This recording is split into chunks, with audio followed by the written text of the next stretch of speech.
I really don't understand why no one is talking about the M1 Max and M1 Pro problems, especially with Premiere. Are you serious? See?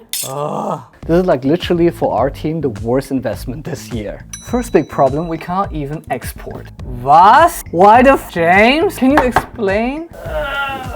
Or we have to wait for a long time till it reacts. So for example, I press here for some detailed settings, it doesn't react at all. This is like a big fucking problem. We can't even finish a project like this. Does this represent the speed of a $3,500 US laptop?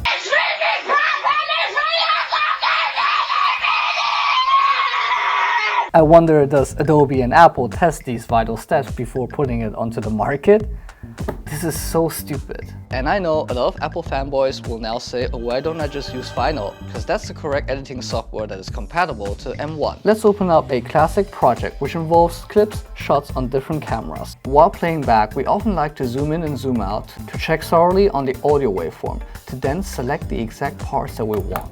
But here we can see the computer is lagging behind. It doesn't refresh the audio waveforms. It is super inefficient to work with. And lastly, especially if you do these like corporate image film type of stuff, don't you use After Effects for packaging? So you can't quite escape the Adobe ecosystem. And we suddenly saw that there is a pop-up window for an update for Adobe.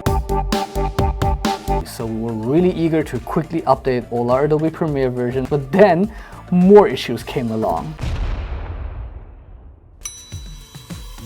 So besides not being able to properly export, I also had the problem where the audio waveform somehow keeps flickering and doesn't quite load right well on the Adobe Premiere timeline. When we want to export through Adobe Media Encoder, it also gets stuck sometimes. So therefore, we have to rather wait till this one reacts inside the Premiere export window, and hopefully it reacts after a long time, and then it can export through Premiere directly, but then we cannot batch export anymore. So you want to export? 哇塞，你对我的工程做了什么？做了什么？我好不容易弄了一上午啊！ In some occasions, I want to add a lot, and somehow it gives me an error message that I cannot load it. Come on.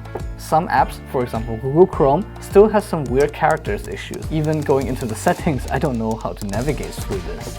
And after it's rendered and I do the last check on the timeline, there are some frames that just skip forward. When I leave the main composition on the timeline and go one step before, I can see that it's actually totally fine. This creates a lot of misunderstanding between colleagues. It's still there. And just one more additional information, this is not just specifically this one. We also have another M1 Pro there where it has the same issue. So after finishing watching this video, and if you're primarily a Premiere user, do you still consider to purchase the M1 Max or M1 Pro? Or you can buy ME Ultra because it has no export problem. Why? Expensive is always good.